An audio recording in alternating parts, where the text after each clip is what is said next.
held on July 16th, 2020. Can we stand to say the Pledge of Allegiance, please?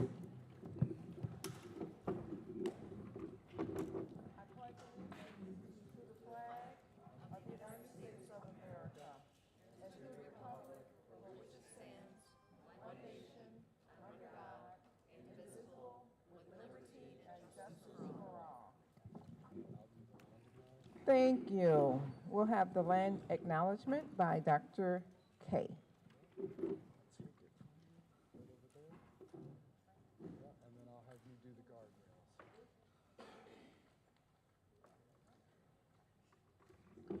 The Buffalo City School District respectfully acknowledges the Haudenosaunee Confederacy, on whose ancestral territory our schools were built. We honor and pay tribute to the indigenous ancestors of the land we use. We acknowledge the historic intergenerational traumas that have endured and offer hope and opportunities for healing and reconciliation as we go forward together. One key Haudenosaunee principle is to live in peace and harmony with each other and the natural world. All life should be respected and cared for because what happens to one living thing affects all living things. We are grateful for the abundant natural resources in this land of the Haudenosaunee people and for all who work to protect these resources. We acknowledge the Haudenosaunee people as the past, present, and future caretakers of this land and water. And we are grateful for the opportunity to live, work, and educate our children in this ancestral land. Thank you for that. And I will be reading the board guardrails. So as the Buffalo Board of Education has committed to becoming a board focused on improving student outcomes, we recognize that our adult behaviors must change to uphold this commitment. As we have given the superintendent specific guardrails that protect the values of our community, we understand the need to establish guardrails for our behavior as a board. The board shall operate within the board's role as defined in board policy number 1110-1310, and the board's current operating procedures, specifically as defined in board policy number 1311-6110. The board, either collectively or through the actions of individual board members, Guardrail 1 shall not invest less than 50% of its minutes each month into monitoring student outcome goals. Guardrail 2 shall not perform or appear to perform any of the responsibilities delegated to the superintendent. Guardrail 3 shall not violate any board adopted policy or district procedure. And then guardrail 4 shall not behave in a manner that would violate the student code of conduct. All right, so we don't have any board recognitions at this time.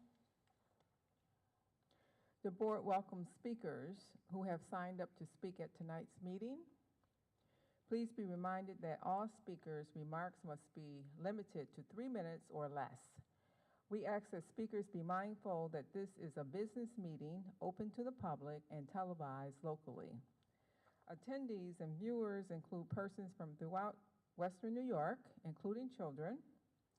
The board asks that speakers conduct themselves professionally and that their comments remain civil and courteous, bearing in mind that they will be heard by people of all ages. If you have printed information to share with us, please do not approach the board table. Provide your information to the district clerk, who will make sure we receive it. This is an opportunity for Buffalo's residents to address the board about issues that serve the public's interests and district mission. And the board asks that speakers demonstrate appropriate decorum.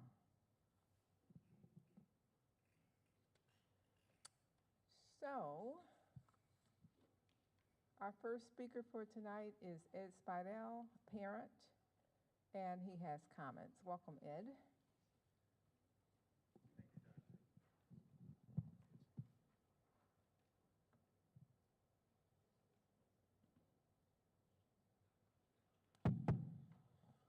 Thank you, Dr. Evans.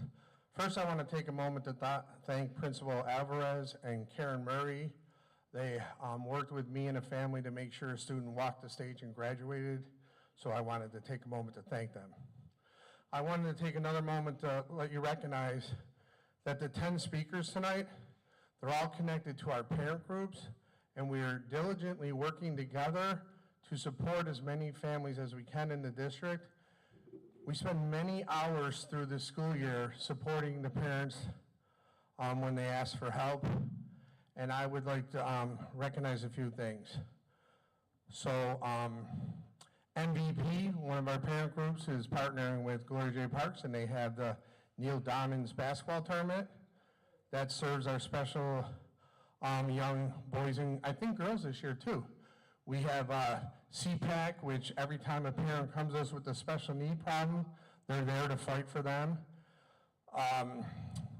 Connect host chew-in chats.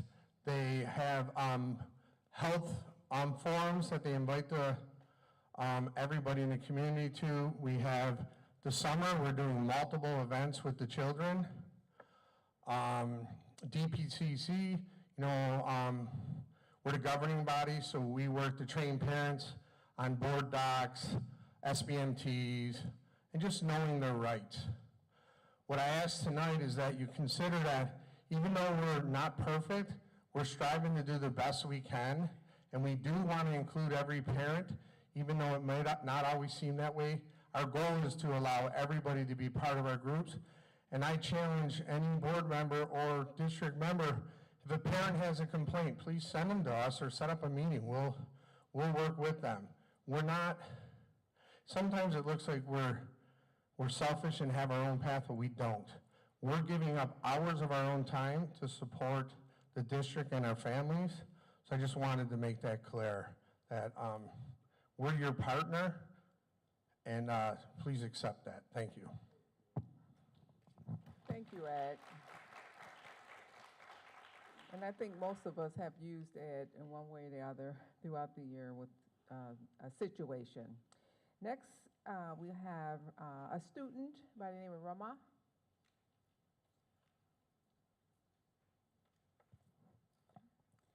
Hi, my name is Rahema Kashindi. I'm a youth community health worker. Currently, I'm the student co-chair of Connect and a recent graduate of Hutch Tech. Today, I've come to speak on youth voice, but I will do so by telling a story. This story includes a hypothetical character that combines various experiences that students encountered throughout the day. Amaya was running out the house because she's late. She missed the bus because not only did the bus come early, she had to tend to the needs of her disabled uncle. When she finally arrives to school, she's greeted with a caring security guard that brightens up her day. This makes her feel like maybe the day won't be so bad. As she continues to check into school, she receives a detention. She feels frustrated, but she takes it to the chin and continues her day. In class, stress builds about her grades and wondering how she's going to make it through to the end of the quarter. She picks up her phone to check her grades, realizing she's failing a few classes. Almost immediately after, her phone is snatched from her hands by her teacher. The natural reaction of anguish results in a back and forth between the two, really discouraging her because not only did she just lose her phone, she lost communication with her life outside of school. Upset and overwhelmed, she walks to lunch. On her way there, she realizes there's no water for her to grab beforehand. Great. One more thing that's just not going right. The hallways feel cold, no one's really talking, and everyone's tired. Fortunately, when she gets to lunch, she's met with her friends, and for lunch today, there's a culturally responsive meal from a culture that's from her own. After lunch, she goes to the next class and continues her day as normal. Towards the end of the day, she's called to the office where she receives a suspension letter for speaking up for herself and getting her phone taken in the earlier interaction with her teacher. Walking out of school, her gloomy expression prompts her friend to ask, "What's wrong?" As she completes explaining why she got suspended, her friend then says, "You can and should speak up for yourself. If youth don't speak up for themselves, who will?" All right. Thank you. We love to see our students get at the podium. Our next speaker is Melina Fisher, parent, regarding special education.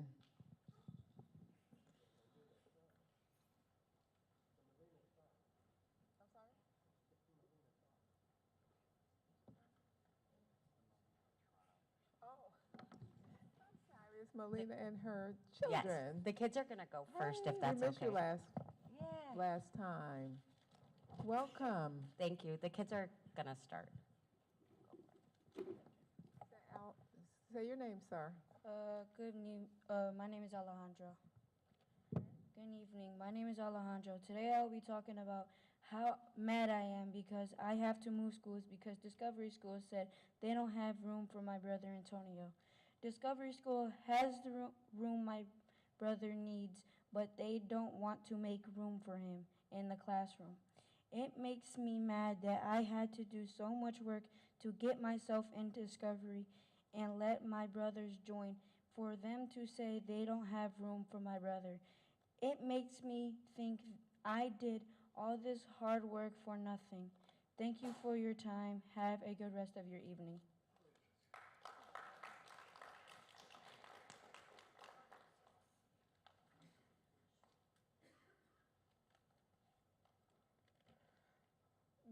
Good evening. My name is Marco Sejala. I want to talk to you about how angry I am. As many of you know, my journey has been rough. I was assaulted and the same boy tried to steal my shoes and pulled my hair. And when I finally came back to school after being out 7 months from his attack because of this, I was moved to a new school so I can be safe.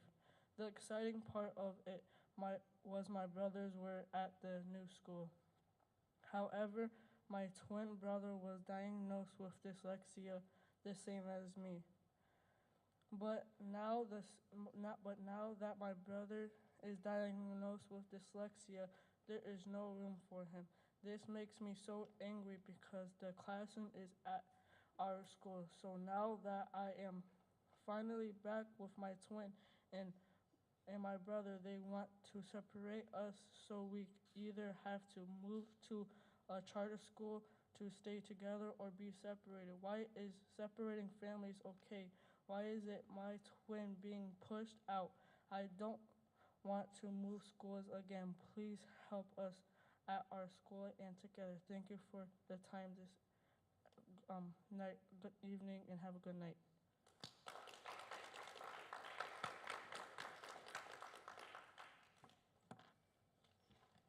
Good evening. My name is Antonio. I'm going to talk about how angry I am about Discovery 67 saying that they don't have enough chairs for me to be in that classroom. How can the white kids stay but the brown kids can't at Discovery? I'm extremely mad at Discovery 67 and how I have a choice to go to Harvey Austin or Charles Drew, and might go to United Charter with my brothers. If Discovery had an extra chair, I would take it. This is extremely not fair for me and my brothers, and we don't want to go to different schools. And I do not want to get separated from my brothers again. So please help us so we can stay together. When I was in 5th grade at Houghton, I had a fellow student lock in my iPad and 30 messages on my iPad telling me to kill myself. It took a lot of time to find my self-confidence again. With a great teacher and a great school, I'm finally in a good place, and I don't want to have to give that up. I went to Buffalo Prep during the summer at Buffalo Prep so we can have students who attend Charles Drew and Harvey Austin. They talk about how teachers and staff call them racial slurs. I do not want to have to go through that. Why do I have to give my seat up? Know that I am considered special education. Thank you for your time this evening.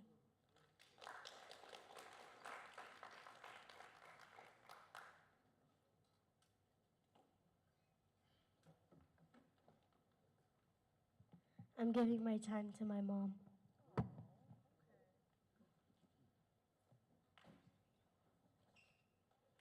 Good evening. Welcome, Dr. Crestes, as our interim superintendent, and hello, board members. I come before you this evening as a parent. I am deeply disturbed by the choices our district is making for our special education children and children as a whole. Right to choose school districts were developed primarily in urban school districts to desegregate them. However, in Buffalo schools, this seems to be just a theory. Right to choose does not apply to our special education children, nor to Black and brown families looking to have their children attend the better schools within the district. One thing the better schools in our district have in common, they are predominantly Caucasian with low special education populations. This is shown through the data found in NICED's database. So if our children do not fit the profile, they do not get to attend our better schools. Recently, I had my son go through the special education evaluation process. Initially, the CSE chair violated IDEA law and gave us incorrect information, telling us the only option we had was to go through an independent education evaluation process. So we did what she said. So while the district failed to identify my child through this evaluation process, he was diagnosed with auditory processing disorder, other language impairment, and dyslexic. Now that he is diagnosed, there is no more room for him at 67. The classroom is there, but no space.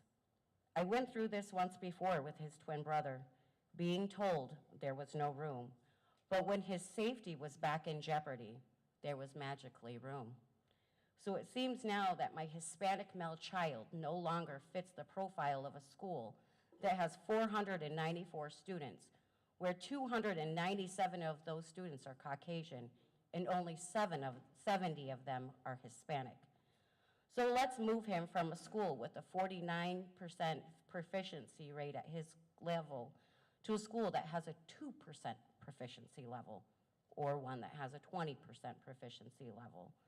Let's make this move when only 1% of Hispanic male children grades 3 through 8 in special education are grade level proficient, our lowest performing subgroup. So where is the equity? Where is the inclusion? Where is the right to choose when he already had a seat?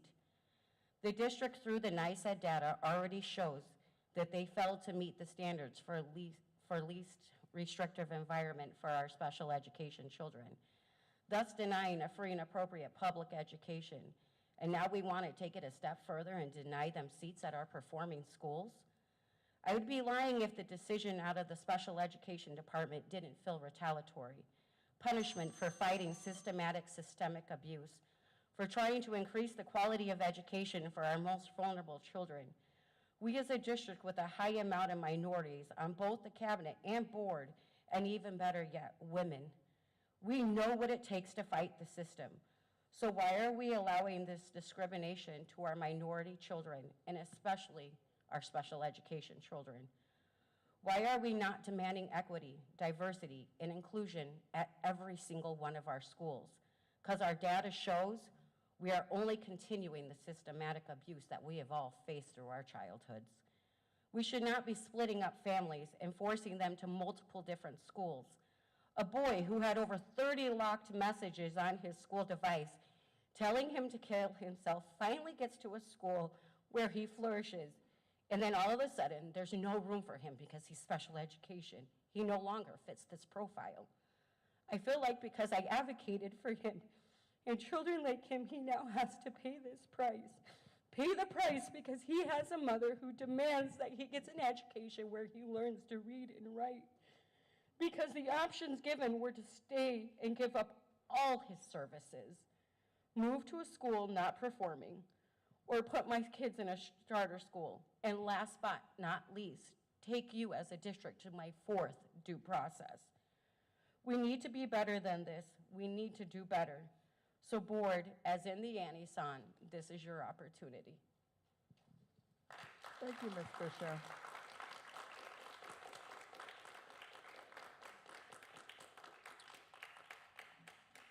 Okay, our next speaker is Syed.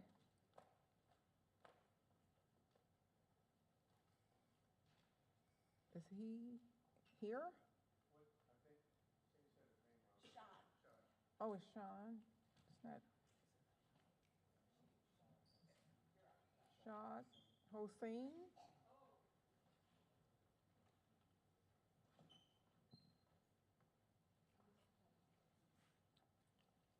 Pronounce your name, sir.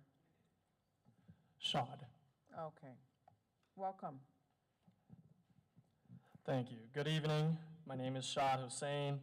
I'm a community health worker with Connect, and today I'm here with my fellow coworkers. They're a part of the Buffalo Public Schools. They're students there. And today I want to tell you guys more about what we do and representing them today. At Connect, we educate, advocate, and serve. We do community outreach. We amplify the voices of students. And most importantly, we build bridges. We are trusted members of the same communities we serve, which gives us a unique ability to connect people to the resources that are already there, even when they don't know where to look, or don't feel welcome to ask. Our bridge theory means we stand between communities and systems. We help people navigate healthcare, schools, and services. We don't just provide resources, we guide, inform, support, and coordinate care. And that work doesn't stop at school doors. That's why I'm here today to speak for the students who don't always feel heard. Youth in public schools, Buffalo Public Schools, are asking for real opportunities. They want jobs, they want to be ready for college, and know how to handle money. They want events and programs with trusted adults who guide, not control. They want spaces where they feel supported, not surveilled.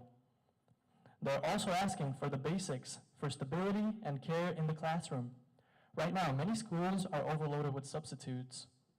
Teachers are burned out or leaving. Some students wait months to get a graded paper back. Counseling support is slow or disconnected. These things send a clear message to students. What you do doesn't matter. That is not okay. Now, let's talk about accountability. Yes, young people need to be responsible, but when they make mistakes, they need support, not guilt or shame. Authority figures, teachers, principals, school staff have no power to uplift or to punish. Too often, we see punishment comes first and support comes never. As a CHW, I'm not here to tear down the system. I'm here to strengthen them with trust, equity, and care, but systems don't change unless someone speaks up. So today, I'm asking you, the board, to meet students where they are. Build that bridge with us. Listen to their point of view. Create more access, more opportunities, and more resources, because when youth succeed, we all win. Thank you.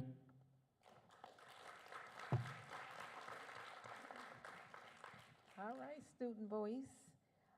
Next, we will have Jessica Bauer-Walker, parent and student empowerment.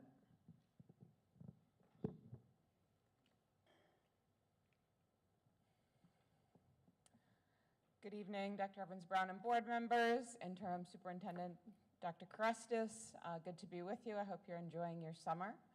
I know it's a very challenging time, a time of transition, lots of tumultuousness in our country and our world, so I just want to thank everybody for being here and continuing to do the work. Some of us have been working together for a very long time, and we may not always agree with each other, but we're still here and showing up and working through stuff together. So I want to just stay grounded and grateful as we work through the challenges and really try to tap into our assets.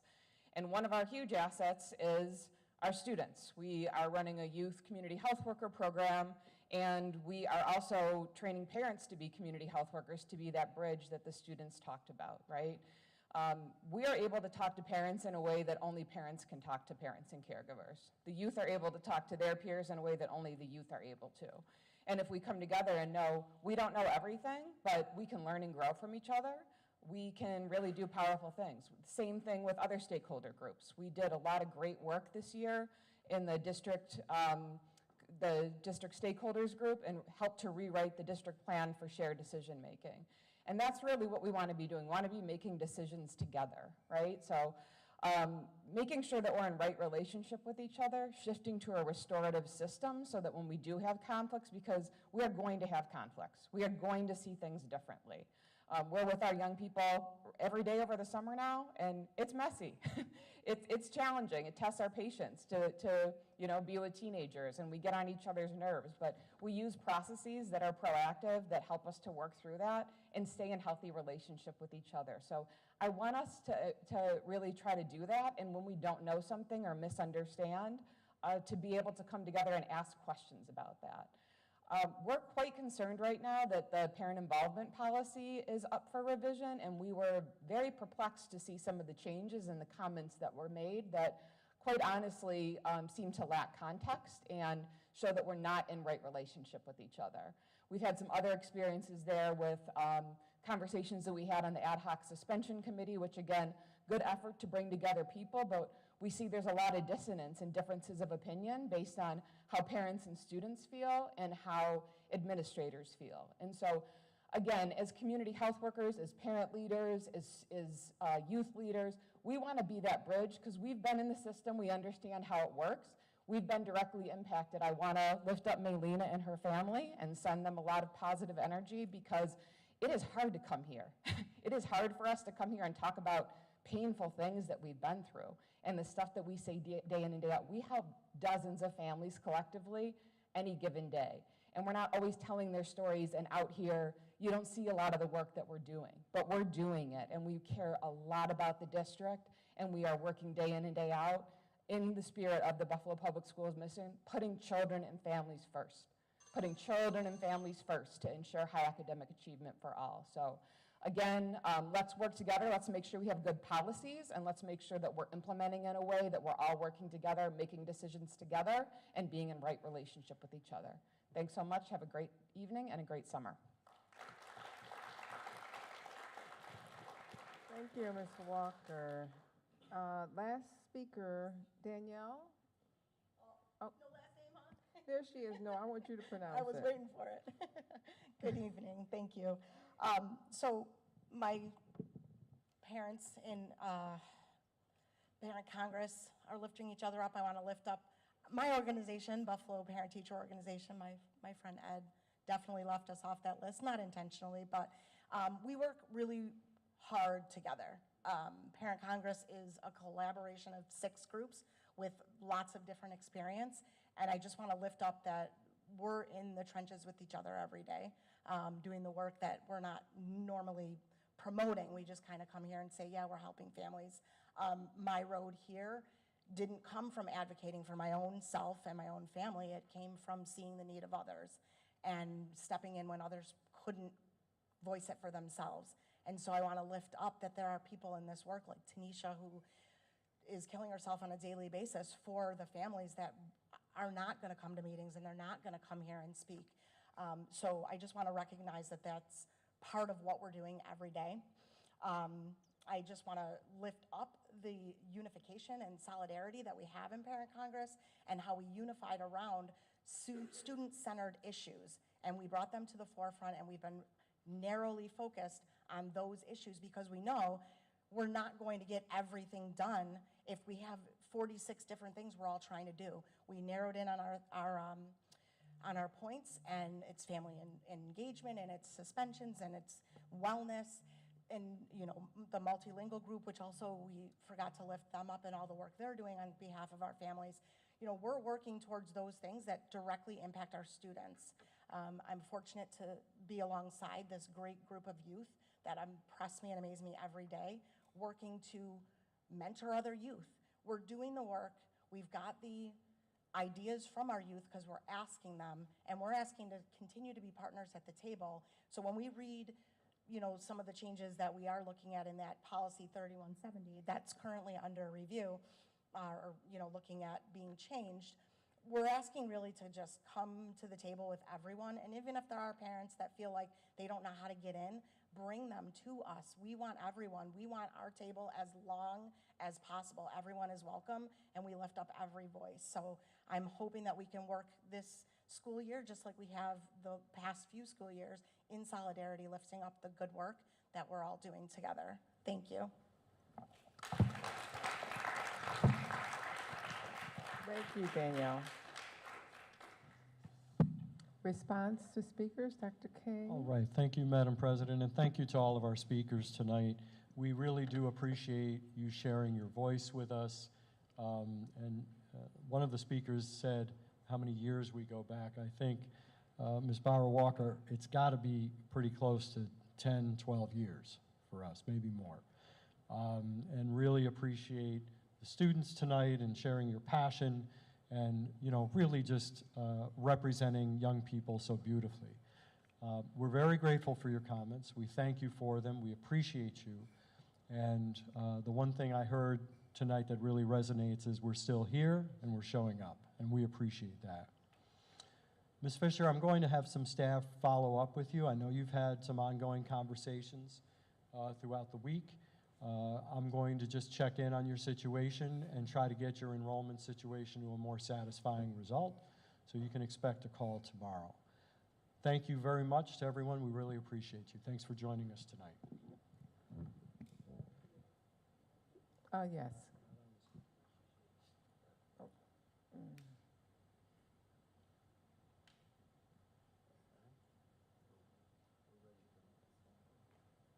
Thank you, Madam Chair. I just want to say something to the Fisher family, and I really want to continue to encourage that mother to advocate for her children, but particularly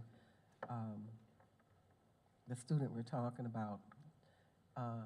Jessica Bowers is right. It takes a lot to come down here and come before here. And your children they have ingratiated themselves into my heart in a big way. And to hear you come to the point where are almost at tears, that tells me that you are at your wit's end. We don't want to lose you. Buffalo Public School wants to keep parents like you, okay, because you will make a better day for all children. I am very curious to know why, if we recognize as a district, Mr. Superintendent, that we have a disparity problem when it comes to Black and brown children being identified with high proportionate rates of special ed, that when a parent comes up with a solution and it's working for her child, that she runs into blocks, into brick walls. So much so that she considers taking her children away from us. And I encourage her not to, because if you think it's rough here, you just got to know the other part of the equation is worse than that. But I feel that there is a problem when people sit in a job and cannot be flexible to work. This parent had ideas about how to do it and was shut down and was told that the Discovery School keeps their classrooms limited to 28 students. And that's great. I wish my district could have just 28 students in a classroom, okay? And so for her to go through this and for the staff to be, and I hate to say it, insensitive and not responsive really concerns me about what's going on with that group of those people. And they need to be called out, and transparency needs to be shined on them. So thank you for coming out today.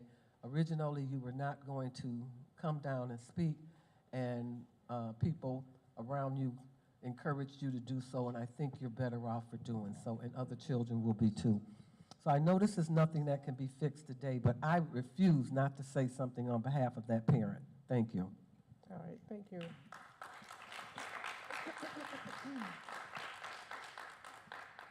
Okay, superintendent's update.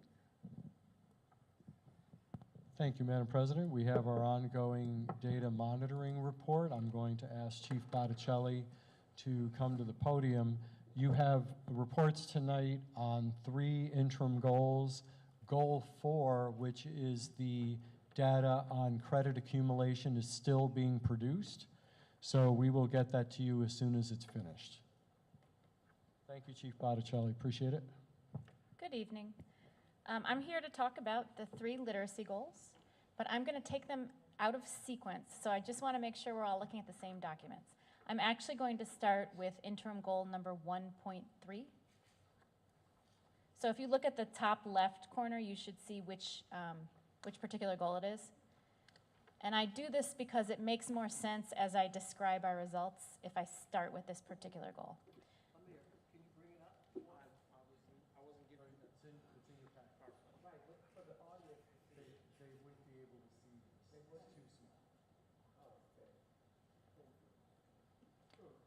So I can do a quick description of the particular goal. So this is interim goal 1.3. Right, but I just thought that since we have technology and we have people sitting out there that would really be able to put it on the screen like we normally put things on the screen. I'm not concerned about how it was designed. I'm concerned that people who are sitting in the audience are not able to see it. That's my concern. And I'd like it fit each of you. Thank you, so noted. Okay, so interim goal 1.3 for literacy is that the percent of economically disadvantaged grade 3 students who are proficient on the New York, that's the actual goal. Proficient on the New York State grade 3 assessment will increase from 17.1 to 19.3. We won't have those results until later in probably September. So in the meantime, we're going to look at this interim goal.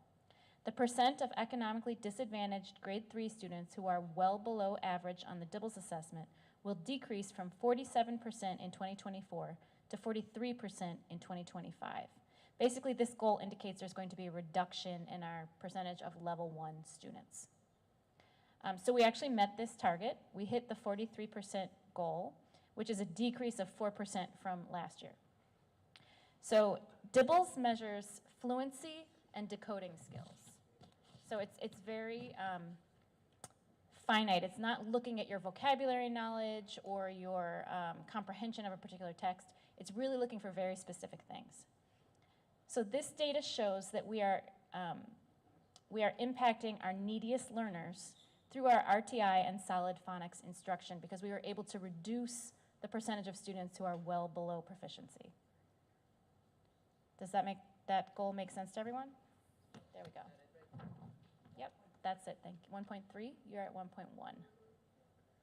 It's a different document. It's a different document? Yep, that's 1.2. Just keep going. There you go, 1.3. So if you scroll down a little bit so they can see the data, there you go, thank you. So if you look at the blue, the bright blue, that represents the economically disadvantaged third grader population. The green is the non-economically disadvantaged students, and the red dotted line is actually the goal. So again, the goal was 43%, a decrease from 47% last year, and we met this particular target. Okay. So a lot of this is because of the really hard work teachers and students have been doing with the Orton-Gillingham program, right? So they receive solid phonics instruction. It's explicit, systematic, and sequential. And then during RTI, they get additional intervention opportunities. So that helped us decrease the number of students who are performing well below. Any questions on this particular target?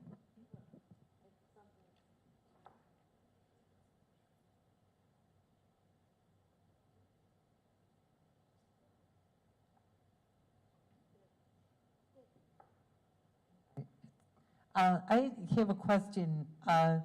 N equals, and it gives the amount, is it the amount of students for the whole district, or is it just the economically disadvantaged? Economically disadvantaged at the grade level. Okay. So if you look at the far right, BOY, you can see 1,872 students. Yes. Yeah, and by the end of the year, there were 1,900. Okay, thanks. I have a question. I apologize. That N, it probably represents the entire grade level, the 1,900 at the grade level. And then they broke it out percentage-wise by economically advantaged or disadvantaged. Right. So, and it looks like you met the benchmark. Yes. Now, is this based on internal data, or is this does this parallel with New York State? New York State assessments. has a state assessment, which is our main goal, and we should have Right. that data available later in the year. This is an internal assessment. It's a standardized assessment, but it's internal, so it's DIBELS. Okay. And so we administer this grades K to 4 to all of our students, unless they are NISA. Yes, kudos. Thank you. I would just want to also look at what the state assessments look like as well. So we won't have that data available to I us until the state understand. releases it. Yep. But I can tell you specifically, DIBELS is measuring something different than the state assessment. iReady is a closer alignment to the actual state assessment, because on the state assessment, they're not looking at phonics per se, they're looking at comprehension, and that somewhat impacts your understanding of vocabulary, and then your writing skills. So this is looking at a more discrete measure. So this is our baseline. We need kids to be able to decode and then have fluency when they read. And so that baseline, then we work from there to increase percentages on things like the state assessment, which is slightly higher order skills. I had a question, Mhm. or a couple. I was wondering, how were the 10 schools chosen to receive the on-site coaching? I'll just ask, they're kind of related. What is the difference in performance in those 10 schools compared to schools that did not receive that on-site coaching? Can you tell us a little bit more about ISME? Like how often were they on-site? And that's it right now. Sure. Thanks. I think you might have asked this one at the last one, but we chose those 10 schools based on our visits to the classrooms and the data at those schools. So we recognized that they needed the most support. It didn't necessarily mean it was only at grade 3. So we were looking pretty much at the whole system at the building level. So IMSE came in 2 times. So they came in for the first visit. Teachers were asked to implement some of the strategies that they were given, and then IMSE came back for a follow-up visit. What was the next question? Oh, more about the organization? Oh, the performance in those 10 In those schools particular buildings. compared to the other buildings that didn't receive that. I can get that data. I don't have that off the top of my head. Again, they worked with every grade level, not necessarily just 3rd grade. Okay. Okay. And that particular organization delivers all of our initial training for Orton Gillingham and morphology. So we partnered with them for this additional coaching. And then this coming school year, they're going to visit all the other schools that offer Orton Gillingham at the elementary. And it was so positive, such a positive experience that many of the schools who brought them in this year they use their own dollars at the school level to bring them back. And, oh, I guess I have one more. So the daily RTI, is that strategy used as an intervention for the target population, or economically disadvantaged students, or is that for all students? It's any student that qualifies for Tier 3 intervention. So some economically disadvantaged students wouldn't qualify because they're benchmark. Can you identify in these strategies what was the most effective for our target population? I'm not sure I understand your question. What was most, what strategy? Oh, yeah, I mean, out of the, So the target population encompasses students at all levels, Tier 1, 2, and 3. So if a student was performing below a Tier 3 level, they received Orton Gillingham as their intervention. If they were somewhat below but not well below, they were in a morphology intervention. And if they were benchmark, depending on the grade level, they'd be doing junior grade books or other activities. I guess I'm just trying to understand the gap a little bit. Like I see that we met our goal, but 43% compared to the 19% is pretty big gap. The non-economically disadvantaged students might also have been in Orton Gillingham. Okay. I would have to pull student by student to let you know specifically. Okay, I just want to look in the root Orton causes. Gillingham, yeah, across the board, we've seen great gains because they're receiving explicit, systematic, sequential phonics instruction. So, but we gave it to any student that qualified. We didn't look at whether they were economically disadvantaged or not. We looked at their academic performance. And it certainly seems like it was very intentional, you know, when you talk about reducing these numbers, the interventions that were used throughout the year seemingly worked. Definitely. So thank you for that. Thank you. This is really like when you're receiving RTI as a third grader, and if you were in Orton Gillingham, it was very targeted, and that's, I believe, why we saw that decrease in the well below. Any other questions, board members, on this document? Okay, thank you. Okay, then I'm going to move us to 1.2.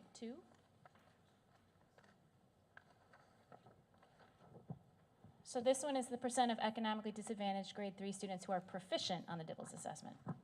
So we wanted to get to 45. Last year we ended the year at 40%.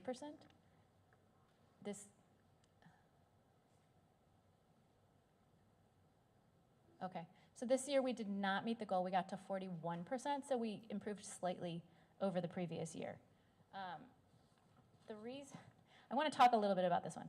So learning to decode is actually one of the most difficult things a student will ever learn, right?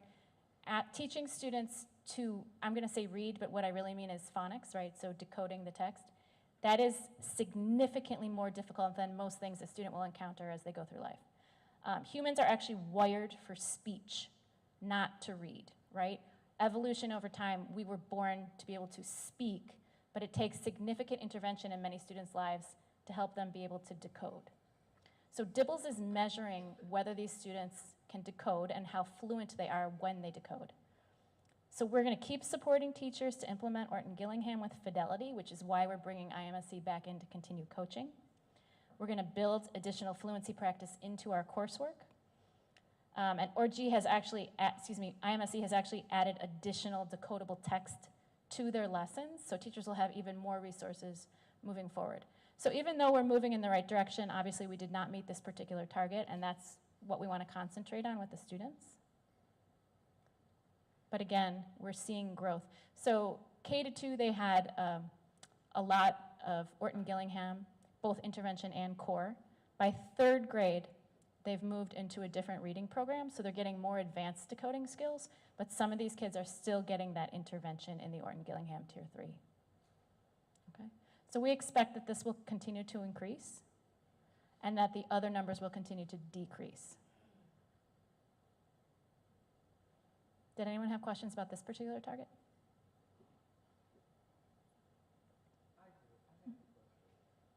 I do, Madam Chair. I have a question. So,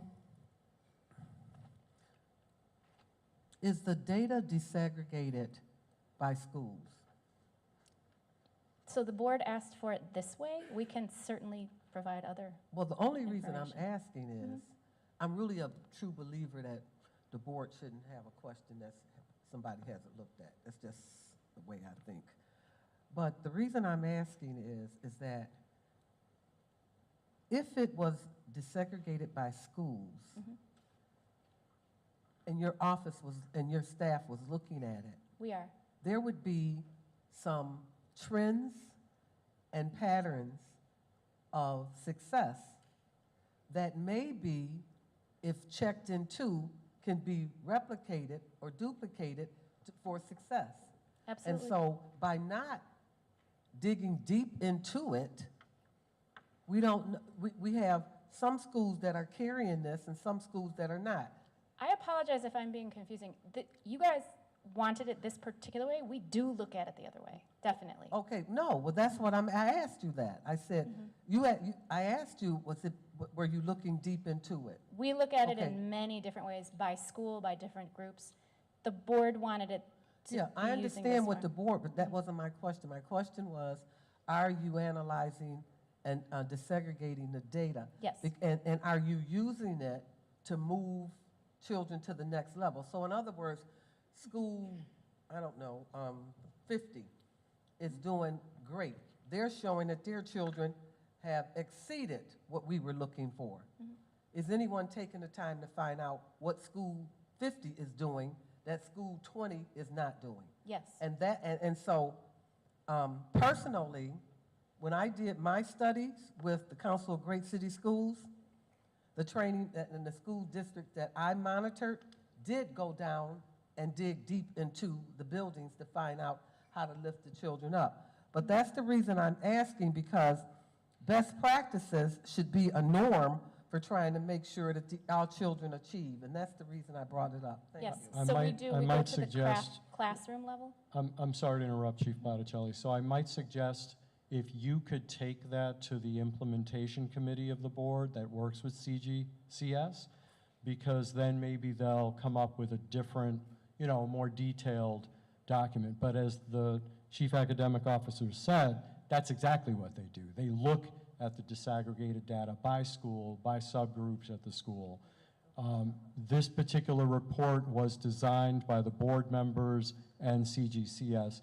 So if you want to make some changes, please recommend them. We'll be happy to provide that information. That's fine, but what is going well, under what is going well could have said that we are monitoring the success, the schools that are successful, and we're implementing procedures or whatever. All I'm trying to understand or trying to get to is that there are some schools that are really exceeding, there are some schools that are not, and that's where I'm going with this.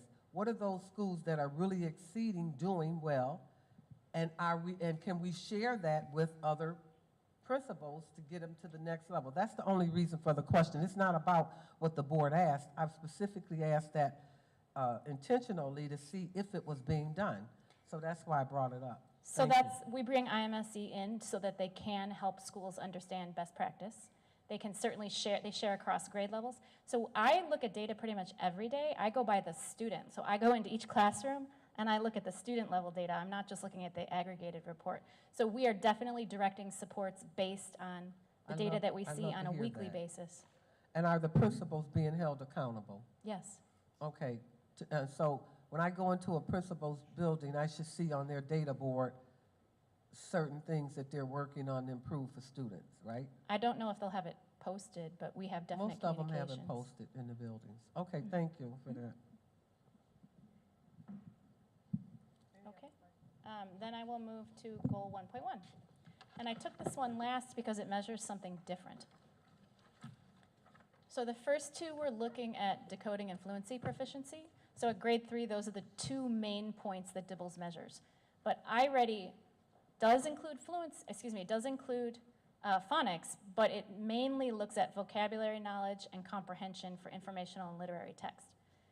We far exceeded this particular goal. So what I want to draw your attention to is once we can get kids to be proficient decoders, they are going to meet our targets. These kids exceeded the target that the board set, right? So it means that kids have absolutely the capability of achieving these goals. We just need to get them to become proficient decoders, which is why we emphasize Orton, Gillingham, and morphology. And then you can see how they skyrocket, right? Because this particular measure goes beyond phonics. It's looking to see if they understand text and can have a deeper analysis of text. So I think this is extremely important. I just want to make sure everybody understands the difference between the DIBELS targets, which are very discrete, and this broader target of comprehension. And again, you can see that once we got kids to be proficient decoders, they hit that 35% mark. And that'll keep improving year upon year.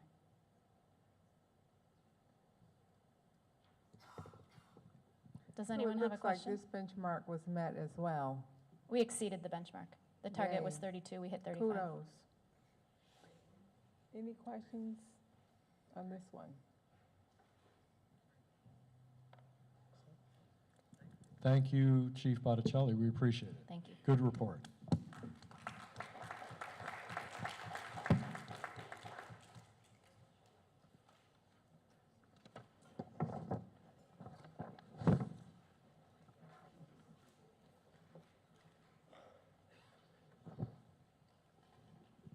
So it looks like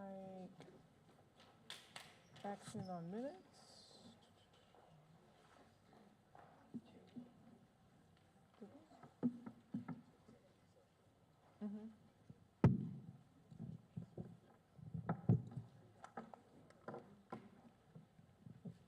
Okay, so the board held an executive session to discuss, number one, matters related to the employment history and potential appointment, employment, discipline, and/or dismissal of specific district employees, and for the purpose of receiving legal advice. No official action was taken.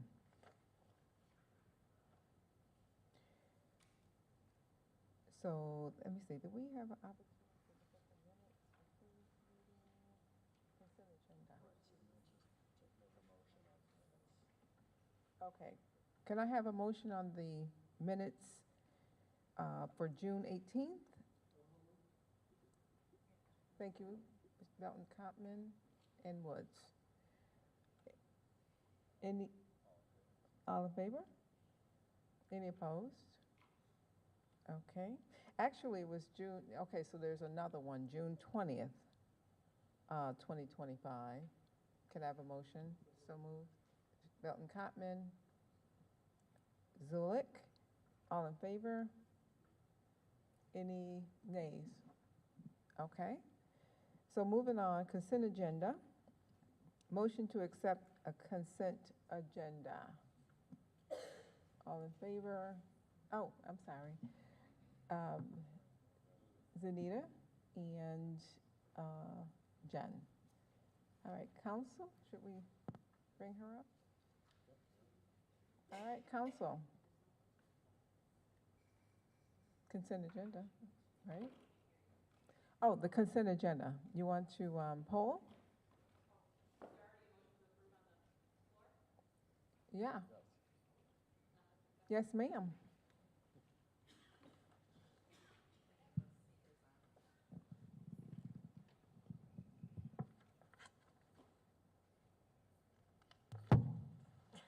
Thank you.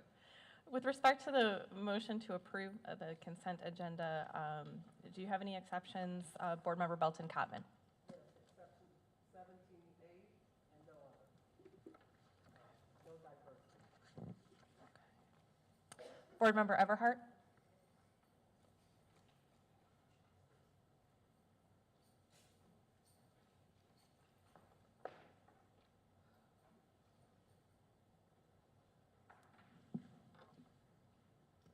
No exceptions.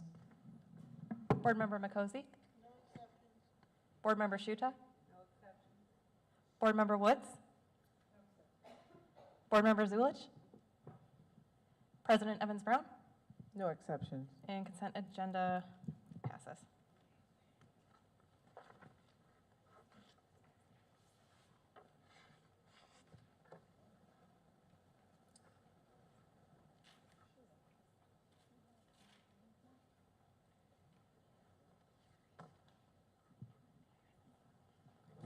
Thank you, council. All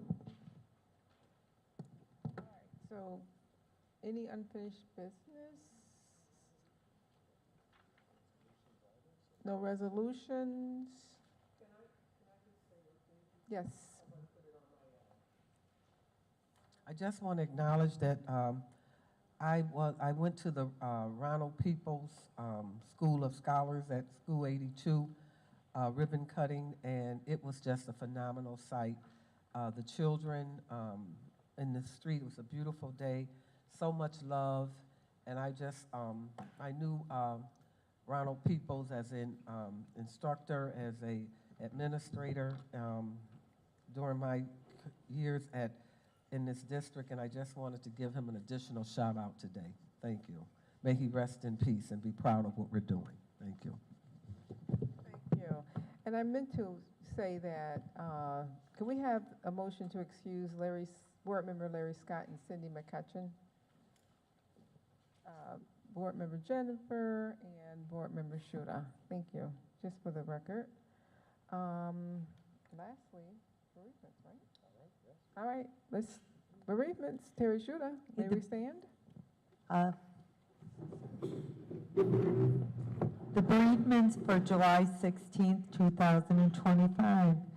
July 4th, Deacon James Michael Kapsiak, former BPS teacher and husband of former Buffalo Board Education President Mary Ruth Kapsiak. April 14th, Art Cerati, a varsity football coach at Grover Cleveland High School, now IPrep. Under Art's leadership from 1964 to 1992, Grover won 12 Harvard Cup football titles and it had an incredible 28-game winning streak in the 1970s. He started his career in the Buffalo public education as a physical ed teacher at schools 8, 53, and 42 in 1962. Arthur was a beloved coach and mentor to many. And then we had two that are very special to me that passed away 19 days apart. The founding clerk of Southside Elementary, Jane McDowell, and the founding principal, Ray Cooley. Ray Cooley was iconic in orchestrating the desegregation of Southside Elementary. And may all four of these great members of Buffalo Public School history rest in peace. Can we have a moment of silence?